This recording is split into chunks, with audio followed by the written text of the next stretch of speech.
लोकसभेच्या सगळीकडे जागा आता फायनल झाल्या आहे आणि कुठंतरी काही समीकरण असे दिसत आहे की कुठं उमेदवार पाडण्यासाठी लढवले जाते का कुठं जिंकण्यासाठी. आता सगळीकडे जर आपण पाहिलं सर्वसाधारणपणे तर उमेदवार जिंकण्यासाठीच उभा केला जातो, त्यासाठीच रस्सीखेच चालू असते की आमचाच उमेदवार द्या, आमचाच उमेदवार आम्हाला जिंकून आणायचा आहे, असं सगळं असतं. पण आता राजकारणात असं काही ठिकाण दिसून राहिले की तिथं उमेदवार पाडण्याची शक्यता जास्त आहे आणि खरोखर कुठंतरी त्याला पाडण्यासाठीच सगळी यंत्रणा कामाला लागली का, असाही प्रश्न मनामध्ये येतो.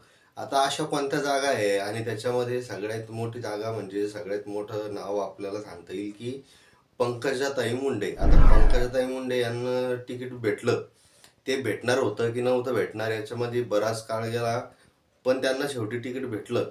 आता त्यांना तिकीट भेटल्यानंतर ज्या काही घडामोडी उराल्या त्याचा जर अंदाज घेतला तर आपल्याला ध्यानात येतं की मोठा काहीतरी गेम होऊ शकतो. आता जो कोणता गेम होऊ शकतो आपण व्हिडिओच्या माध्यमातून पाहूया. नमस्कार, मी सूरजकुमार उषाबाई सुधाकर आणि तुम्ही पावरवाले बोलबिंदास. आता बीड लोकसभा मतदारसंघ असा आहे की तिथं पहिल्यापासून एक वेगळा मतदार गोपीनाथराव मुंडे साहेबांनी तयार करून ठेवलेला आहे आणि त्यांनी समाजासाठी मोठं काम केलं आहे, म्हणून साहजिकच एक वेगळा मतदार, त्यांच्या नावावरचा वेगळा मतदार तयार झाला आहे.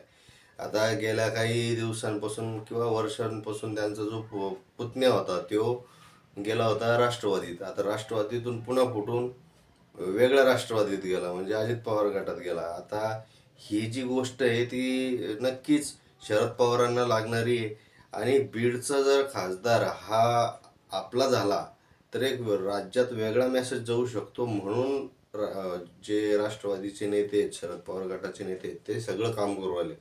पण आता जर आपण पाहिलं की कुठंतरी प्रीतम मुंडे खासदार होत्या तरी पंकजाताईला का तिकीट देण्यात आलं याचंही उहापोह होणं गरजेचं आहे. याचा जर अभ्यास केला तर आपल्याला ध्यानात येतं की राज्याच्या राजकारणातून म्हणजे जर मुख्यमंत्री पदाची जर शर्यत झाली तर महिला चेहरा भाजपाकडं तितका सक्षम, तितका मजबूत पंकजाताईशिवाय दुसरा कोण नाही. मग जर उद्या महिला मुख्यमंत्र्याचा प्रश्न जर आला तर पंकजाताईचं नाव येऊ शकतं. आता जर त्या रेसमध्येच नसल तर मग काही प्रश्नच नाही, म्हणजे त्या कानाखालच्या राहणार नाही आणि काहीच राहणार नाही, असा सगळा गोंधळ राहील.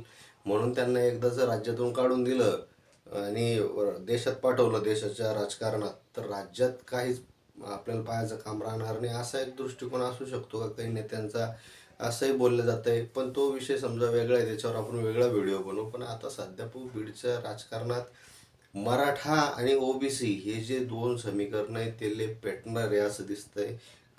कारण की आपण जर पाहिलं 2-3 दिवसापूर्वी मनोज जरांगे पाटलांना मोठी सभा घेतली आणि सभेत जे काय बोलले ते आपल्या सगळ्याला माहीतच आहे. पण त्यानंतर दुसरं नाव म्हणजे ज्योतिताई मेटे, ह्या विनायकराव मेटे यांच्या पत्नी, म्हणजे त्यांची बायको आहे. आता ह्यामध्ये विनायक मेटे साहेबांना लय मोठं काम केलं आहे मराठा समाजासाठी आणि साहजिकच इथं मराठा समाजाचा फॅक्टर चालणार आहे. आणि त्यातल्या जर मनोज जरांगे तिथे गेले आणि त्यांनी वेगळ्या पद्धतीनं म्हणा किंवा मराठा आरक्षणाच्या संदर्भात म्हणा त्यांना जर सपोर्ट केला, म्हणजे ते करणार आहे असं सगळं चिन्ह आहे मेटेंना, तर मग ना साहजिकच सगळं वातावरण हे बदलणार आहे. ओबीसी आणि मराठा अगोदरच कुठंतरी असं भांडणं करण्यासारखं दिसून राहिले, पण ते डायरेक्ट दिसत नसले तरी आतमध्ये घुसमुस आहे. आता ती राजकारणाच्या माध्यमातून, मतांच्या माध्यमातून बाहेर येण्याची शक्यता आहे. पण आता इथलं जे राजकारण आहे ते विनायक मेटे यांच्या पत्नी जर उभ्या राहिल्या तर राजकारण वेगळं होणार आहे.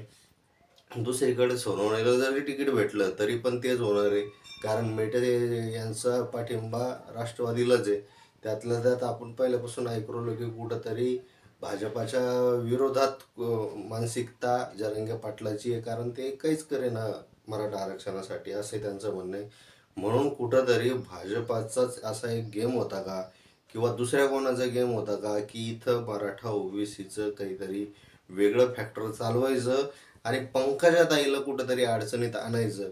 आता इथलं जर सगळं आताची लोकलची स्थिती जर पाहिली तर कुठंतरी पंकजाताईचा प्रवास अवघड दिसू राहिला. आता त्या खरंच जिंकून येतील का, त्यांना जिंकण्यासाठी काय काय करावं लागेल हे आगामी वेळ आपल्याला सांगणार आहे. पण तुम्हाला काय वाटतं याच्याबद्दल ते कमेंट करून नक्की सांगा. आणि अजूनही सबस्क्राईब नसेल केलं तर सबस्क्राईब करा.